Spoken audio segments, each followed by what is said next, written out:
Hello there, I'm Lovi, And I'm Arlyeon. and we're here today with Paolo de Jesus of Chryse Studio. That's you. Hello. If you haven't heard of them, they're currently in the process of developing the satirical sniper simulator, Shots Fired.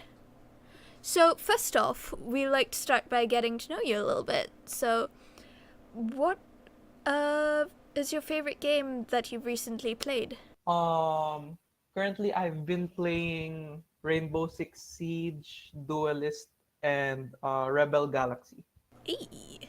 I haven't actually played Duelist, but I am just immersed in the pixel art from that game because I just follow a ton of pixel artists on Twitter. Yeah, I don't really play that much, but I really love the art. Yeah, it's really pretty. Um, so first off, what got you into game development? Was it something you always wanted to do?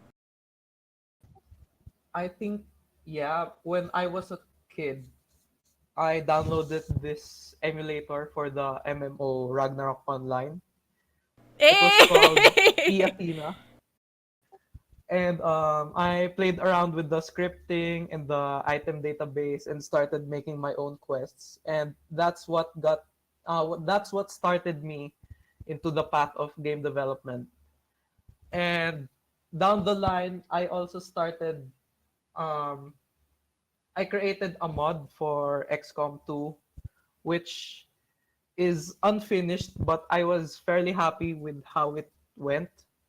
And I think it's just my interest of how games work and how I want to add more into the games I play. So for the XCOM mod, just curious there, what was it that you were seeking to implement with it? I added a custom class to the game called a super soldier. So for those who don't know what XCOM is, it's a tactical game about soldiers versus aliens. They invaded the Earth and you're trying to take it back.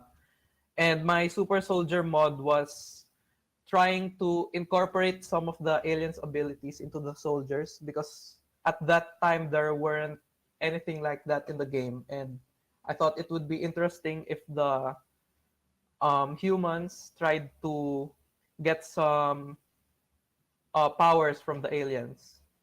So That's cool. sort of like the psychics in the first game. Yeah, kind of like that. Okay. How did you meet your team, by the way?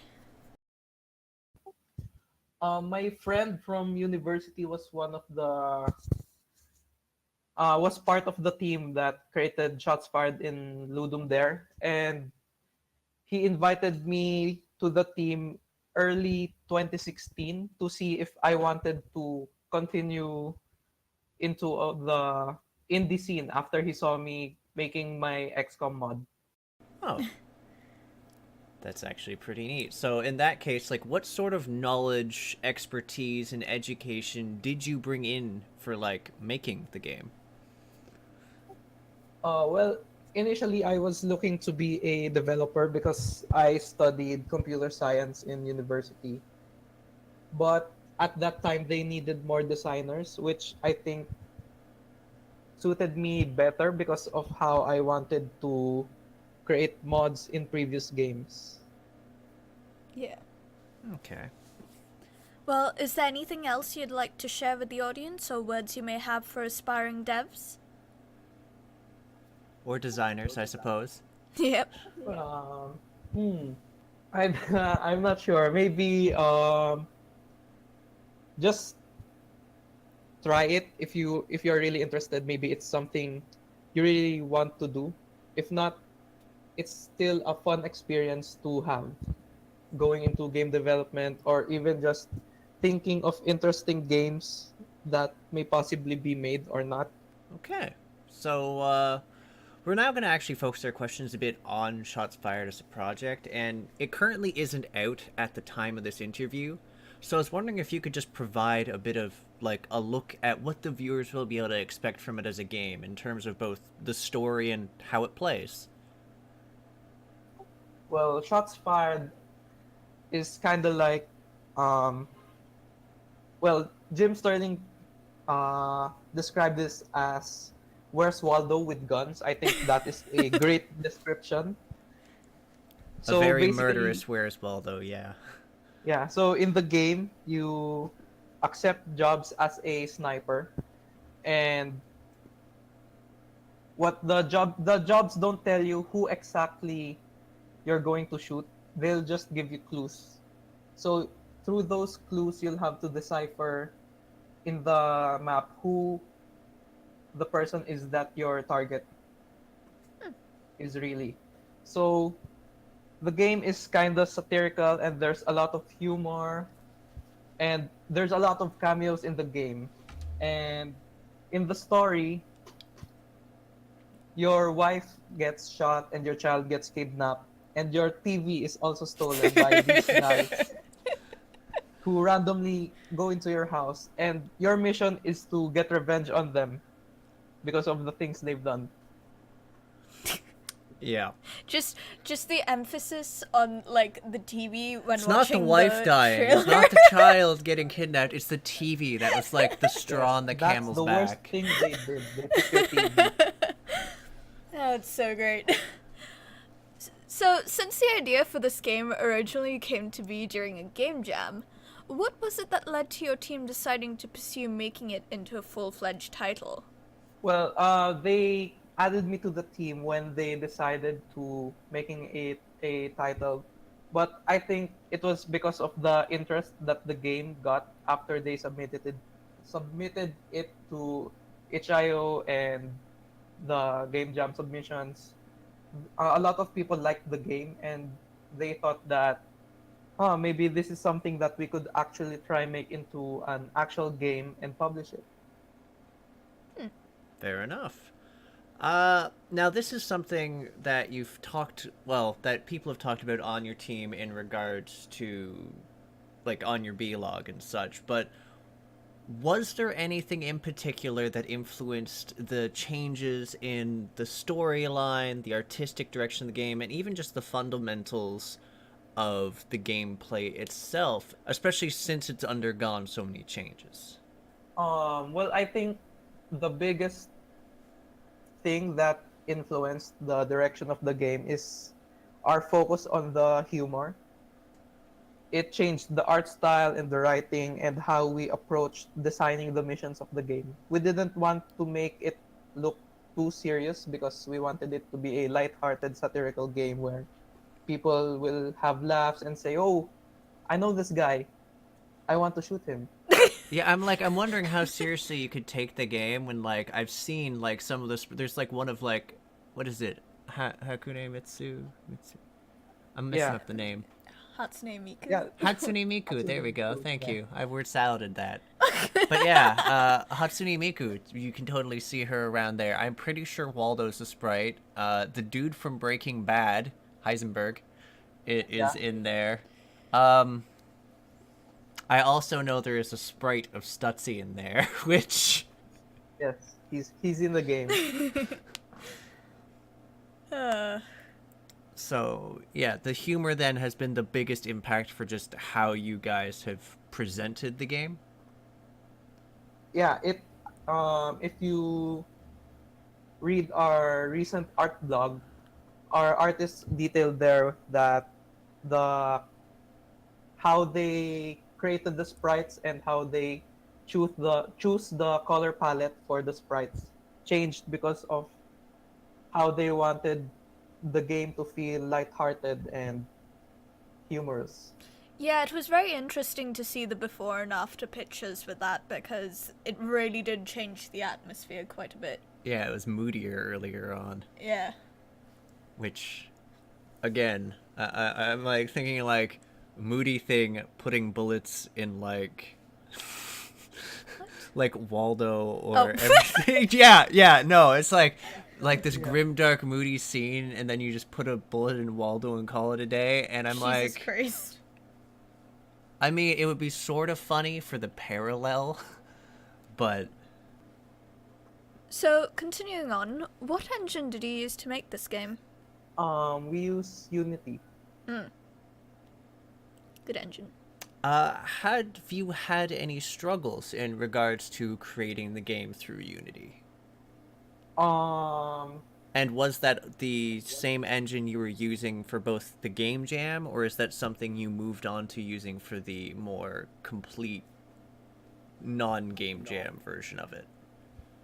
I think we started with Unity and we continued with Unity until the end.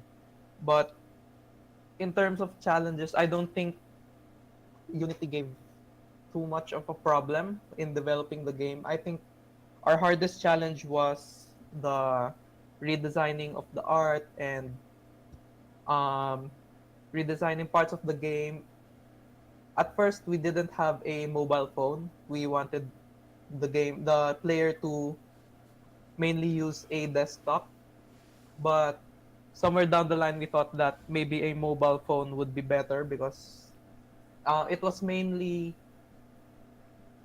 changed because of the Hunter app. I was about to say. Yeah, one of us pitched that, hey, maybe we should make the job market into a Tinder app, Tinder-like Yeah. app for assassins and call it Hunter. And from that, it came into more mobile apps that are parodies, and we threw out the desktop and put in the mobile phone instead. Yeah, me and Lovi were talking about that. It's just like right swipe for murder. Uh, Greatness. yeah. Well, are there any features in Shots Fired that you originally envisioned but have since been dropped as the game's been developed? Yeah, there are some like at first we had a an idea for a newspaper. After every mission, there would be a newspaper with a clipping about what you did and some stuff about the world of the game. But we decided to take it out because of we had to take it out because some timeline differences. Uh, It would it would have been hard to implement the newspaper for each and every mission. Instead, I've noticed that you guys have implemented something else, which was the cutscenes for the end of the weeks. Yeah, we placed in the cutscenes instead, like the player in the beach with some sharks beside him, and he doesn't care at all. Blood in the water, man. It's just blood in the water. Um, so I already touched on this slightly, but Shots Fired appears to have like a large number of cameos. To the point of, as we've talked about, basically just making it a very murder-centric Where's Waldo game. Is there any characters in it based off yourself or other members of the team, other than Stutzy? Yeah, all the devs are in the game actually, yeah! so you can shoot each and every one of us if you want, and there are also some of our friends in the game and Stutzy, like you mentioned. Good stuff. Good stuff. What's been your favorite memory of watching someone play or test the game? I think my favorite memory would be this one time there was this guy who was testing the game, and it was a week one build where you get to play the first week of the game, and he kept losing at the boss mission, and he stayed there for at I think an hour trying to find who the boss is, replaying the game again and again, and that made me really happy because it shows that the guy who was playing really interested in playing the game and beating it. So a bit of clarification there. There's two things, well, three things that have been of note. One is that there are boss missions. I was sort of curious if you could elaborate a bit on how that would change from the normal hunting down and putting a bullet in someone type mission. Oh, in boss missions, you would do your own research, so the clues won't be given to you. Oh, Um, Instead, there would be clues on how to get the clues. In the game, you also have a camera where you would take pictures um, of the clues that you want to find. So, for example, oh, there's this guy behind a dumpster. He looks suspicious. Maybe he is pointing to the boss that you're hunting down right now. Okay. And And there are also hacking missions and other mini games in getting clues for the boss missions. And the puzzles in the boss missions are a bit more harder than the ones in the normal missions. so it's not just like playing a game of sort of I Spy with my little eye, someone whose head just exploded. Uh, there are other facets to the game, like the hacking missions, and are some of them done separately from the main mission, like a sort of side mission that influences Yeah, other they're missions? yeah, they're done separately, usually through the mobile phone. We use it for example, the after you complete a normal mission, there's exfiltration where you escape the police and go back to your apartment.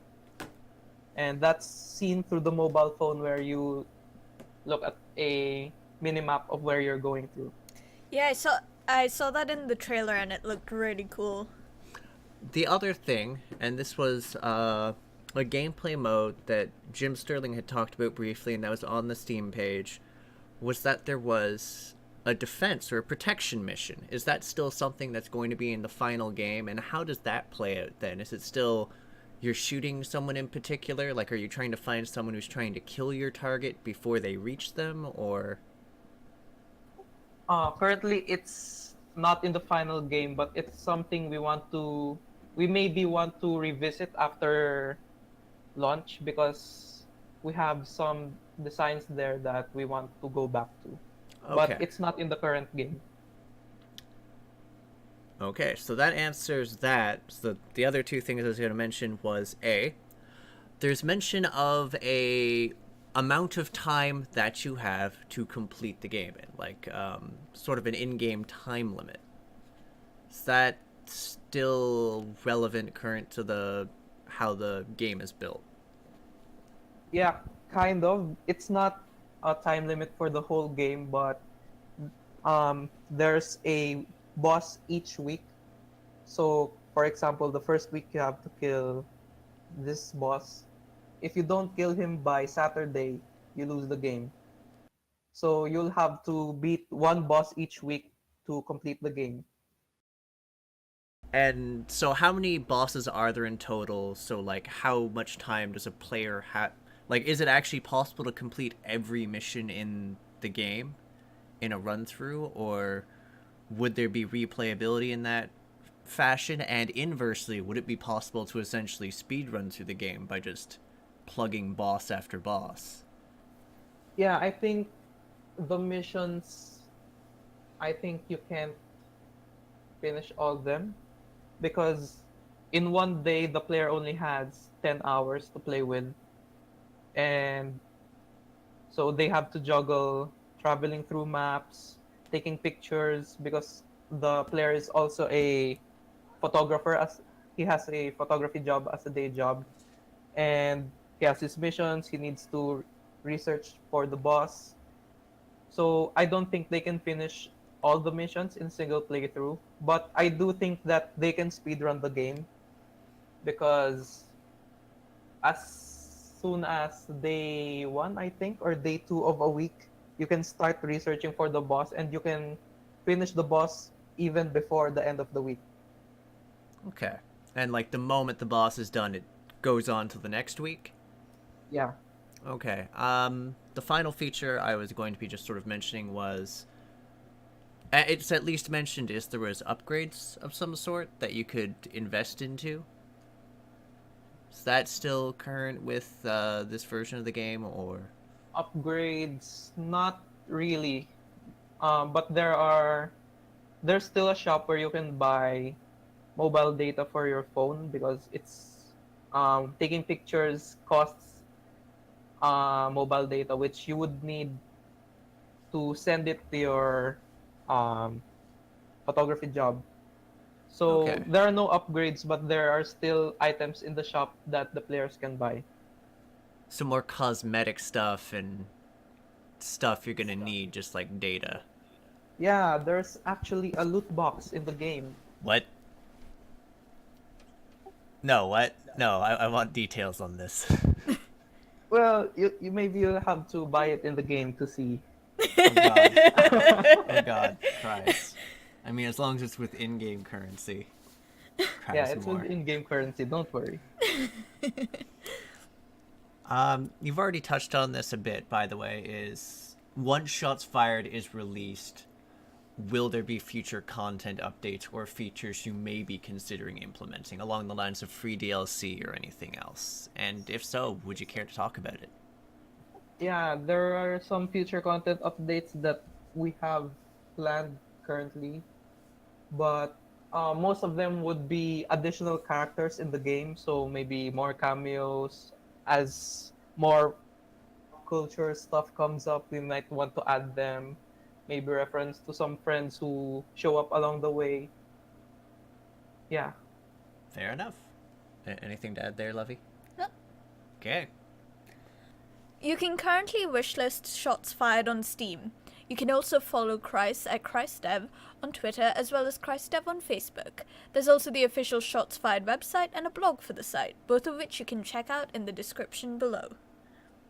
And thank you so much for joining us here today. It was a real pleasure to have you here. And considering Lovi is Mimi, like, it's a real pleasure to find out more about the game, since your game is basically saturated in memes. Yeah. But yeah, seriously, thank you for taking the time to come on the show today and just answer the questions we had. Yeah, thank you.